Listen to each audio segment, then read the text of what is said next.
ಓಂ ಕಾಲಭೈರವಾಯ ನಮಃ. ನಿತ್ಯಭಕ್ತಿ ಕಾರ್ಯಕ್ರಮಕ್ಕೆ ಸುಸ್ವಾಗತವನ್ನು ಕೋರುತ್ತಾ, ನಮಗೆಲ್ರಿಗೂ ಕಷ್ಟಗಳಿರುತ್ತೆ, ಸುಖಗಳಿರುತ್ತೆ, ಆನಂದ ಇರುತ್ತೆ. ಆದರೂ ಕೂಡ ಕೆಲವು ಮಾನಸಿಕವಾಗಿ ಹಿಂಸೆಗಳನ್ನು ಅನುಭವಿಸ್ತಾ ಇರ್ತೀವಿ. ಅದನ್ನು ಎಷ್ಟೋ ಸಾರಿ ನಾವು ಹೇಳ್ತೀವಿ, ನಮಗೆ ತಕ್ಷಣ ಕಷ್ಟ ಅದೆಲ್ಲ ಬಂದಾಗ ಸ್ನೇಹಿತರ ಜೊತೆ ಹೇಳ್ಕೊಳ್ಬೋದು. ಆದರೆ ಕೆಲವು ವಿಷಯಗಳು ಸ್ನೇಹಿತರಿಗೂ ಹೇಳ್ಕೊಳಕ್ಕಾಗಲ್ಲ. ಅಂತಹ ಕಷ್ಟ ಬಂದಾಗ ಅಥವಾ ದಿಕ್ಕು ತೋಚದೇ ಇದ್ದಾಗ ಎಲ್ಲೋ ಒಂದು ಕಡೆ ಕಂಗಾಲಾಗ್ಬಿಡ್ತೀವಿ. ಅಂತಹ ಸಮಯದಲ್ಲಿ ನಾವು ಯಾರಿಗೆ ಹೇಳ್ಕೋಬೇಕು? ನಮ್ಮ ಕಷ್ಟ ಬೇಗ ತೀರಬೇಕಂದ್ರೆ ಏನು ಮಾಡಬೇಕು? ತಕ್ಷಣವೇ ನಮಗೆ ರಿಸಲ್ಟ್ ಬರಬೇಕು ಅಂದರೆ ಹಿಂದೂ ಸಂಸ್ಕೃತಿಯಲ್ಲಿ, ಸನಾತನ ಧರ್ಮದಲ್ಲಿ, ಒಂದು ಇತಿಹಾಸದಲ್ಲಿ, ಪುರಾಣಗಳಲ್ಲಿ ಎಲ್ಲವನ್ನೂ ನೋಡೋಕ್ಕೆ ಹೋದಾಗ ನಮಗೆ ತಕ್ಷಣ ಕಷ್ಟ ಬಂದಾಗ ಅಥವಾ ನಮಗೆಲ್ಲೋ ಒಂದು ಕಡೆ ಸಮಸ್ಯೆಗಳು ಜಾಸ್ತಿ ಆದಾಗ ನಾವು ಆ ಸಮಸ್ಯೆಗೆ ಪರಿಹಾರ ಬೇಕು, ಭಗವಂತನ ಕೃಪೆಗೆ ಪಾತ್ರರಾಗಬೇಕು ಅಂತಂದರೆ ಏನು ಮಾಡಬೇಕು ಅಂತ ಹೇಳಿದ್ರೆ ನಮಗೆಲ್ರಿಗೂ ಗೊತ್ತು. ಶಿವನ ಮುಂದೆ, ಶಿವಲಿಂಗದ ಮುಂದೆ ಬಸವ ಎರಡು ಕೋಡುಗಳನ್ನು ಇಟ್ಕೊಂಡು ಕೂತಿರ್ತಾನೆ. ಆ ಬಸವನ ಎಡಕಿವಿಯಲ್ಲಿ ಬಸವನ ಎಡಕಿವಿಯಲ್ಲಿ ನಾವು ನಮ್ಮ ಇಚ್ಛೆಗಳನ್ನು, ನಮ್ಮ ಸಂಕಲ್ಪಗಳನ್ನು, ನಮ್ಮ ಕಷ್ಟಗಳನ್ನು ನಾವು ಹೇಳ್ಕೊಂಡಾಗ ಅದು ತಕ್ಷಣವೇ ಪರಿಹಾರ ಬರ್ತಕ್ಕಂಥ ಸಾಧ್ಯತೆ ಬಹು ಜಾಸ್ತಿ ಇರ್ತಕ್ಕಂಥದ್ದು.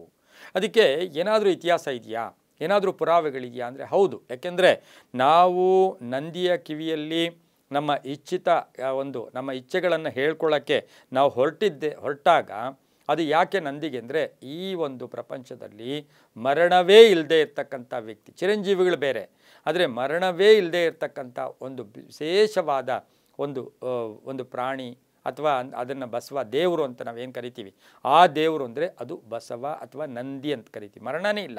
ಯಾಕೆಂದರೆ ಶಿಲಾದ ಅಂತಕ್ಕಂಥ ಒಬ್ಬ ಬ್ರಹ್ಮಚಾರಿ, ಋಷಿ ಬ್ರಹ್ಮಚಾರಿ, ಅವರಿಗೆ ತನ್ನ ವಂಶವನ್ನು ಬೆಳೆಸಬೇಕು ಅಂತಕ್ಕಂಥ ಆಸೆ ಇಟ್ಕೊಂಡಾಗ ಆತ ಸುದೀರ್ಘ ತಪಸ್ಸು ಮಾಡಿದಂಥ ಸಂದರ್ಭದಲ್ಲಿ ಆ ತಪಸ್ಸಿನ ಫಲವಾಗಿ ಆತನ ಆಶ್ರಮದಲ್ಲಿ ಅಲ್ಲಿ ಉಳುತ್ತಾ ಇರತಕ್ಕಂಥ ಸಂದರ್ಭದಲ್ಲಿ ಸಿಕ್ಕಿದ್ದೇ ಈ ಒಂದು ನಂದಿ.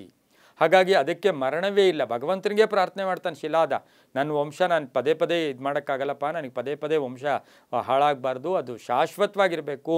ಹಾಗಾಗಿ ನನಗೆ ಆ ಶಾಶ್ವತವಾಗಿರಬೇಕಾಗಿರ್ತಕ್ಕಂಥ ಒಂದು ವಂಶ ಉದ್ಧಾರಕನನ್ನು ಕೊಡು ಅಂದಾಗ ಅದು ನಂದಿಯ ರೂಪದಲ್ಲಿ ಬರುತ್ತೆ. ಹಾಗಾಗಿ ನಂದಿಗೆ ಯಾವಾಗಲೂ ಕೂಡ ಮರಣ ಇಲ್ಲ. ಇನ್ನು ಎಡಕಿವಿಯಲ್ಲಿ ಯಾಕೆ ಹೇಳಬೇಕು? ಎಲ್ಲರೂ ಕೇಳ್ತೀರಾ, ಅದೊಂದು ಪ್ರಶ್ನೆ ಬಂದೇ ಬರುತ್ತೆ. ನಾವು ನಂದಿಗೆ ಒಂದು ಹಣ್ಣನ್ನಾಗಲಿ ಅಥವಾ ಸಿಹಿಯನ್ನಾಗಲಿ ಅಥವಾ ಏನೋ ಒಂದು ಪದಾರ್ಥವನ್ನು ಒಂದು ನೈವೇದ್ಯವಾಗಿ ನಂದಿಯ ಮುಂದೆ ಇಟ್ಟು ಪೂಜೆಯನ್ನು ಮಾಡಿ ನಾವು ಶಿವನಿಗೆ ಚೆನ್ನಾಗಿ ಪ್ರಾರ್ಥನೆ ಮಾಡಿ ಎಡಗಿವಿಯಲ್ಲಿ ನಮ್ಮ ಇಚ್ಛೆಗಳನ್ನು ಹೇಳ್ಕೊಂಡಾಗ ಅದು ಎಲ್ಲೂ ಗೋಧೋಳಿ ಮುಹೂರ್ತ, ಅದಕ್ಕೆ ಹೆಚ್ಚು ಪ್ರಾಶಸ್ತ್ಯ. ಸಂಧ್ಯಾಕಾಲದ ಮುಹೂರ್ತ ಹೆಚ್ಚು ಪ್ರಾಶಸ್ತ್ಯ. ಇನ್ನು ವಾರಕ್ಕೆ ಬಂದಾಗ ಸೋಮವಾರ ಅಂತೀವಿ, ಬುಧವಾರ ಆಗ್ಬೋದು, ಶುಕ್ರವಾರ ಆಗ್ಬೋದು. ಈ ವಾರಗಳಲ್ಲಿ ಹೇಳ್ಕೊಂಡಾಗ ಕಿವಿಗೆ ಯಾಕೆ ಎಡಗಿವಿ ಹೇಳ್ಕೋಬೇಕು ಅಂದರೆ ಆ ಎಡಗಿವಿ ದೇವಿಯ ಸ್ವರೂಪ, ಪಾರ್ವತಿಯ ಸ್ವರೂಪ. ನೀವು ಹೇಳ್ಕೊಂಡಾಗ ಅದು ಪಾರ್ವತಿಗೆ ಸೇರುತ್ತೆ. ಯಾವಾಗಲೂ ಅಷ್ಟೇ ಗಂಡನಿಗೆ ಅಥವಾ ಹೆಂಡತಿ ಹತ್ರ ನಾವು ಪ್ರಾರ್ಥನೆ ಮಾಡಿದಾಗ ಹೆಂಡತಿ ರೆಕಮೆಂಡ್ ಮಾಡೇ ಮಾಡ್ತಾಳೆ. ಹಾಗಾಗಿ ಈ ಒಂದು ಪಾರ್ವತಿ ದೇವಿಗೆ ಸೇರುತ್ತೆ, ಪಾರ್ವತಿ ಶಿವನಿಗೆ ಹೇಳ್ತಾಳೆ, ಶಿವನ ಮುಖಾಂತರ ಕೆಲಸ ಆಗುತ್ತೆ, ಬಹುಬೇಗ ಆಗುತ್ತೆ. ಇದೆಲ್ಲವೂ ಕೂಡ ನಂಬಿಕೆಯ ಆಧಾರದ ಮೇಲೆ ಇರತಕ್ಕಂಥದ್ದು. ಸರ್ವೇ ಜನಾಃ ಸುಖಿನೋ ಭವಂತು, ಸಮಸ್ತ ಸನ್ಮಂಗಳಾನಿ ಭವಂತು.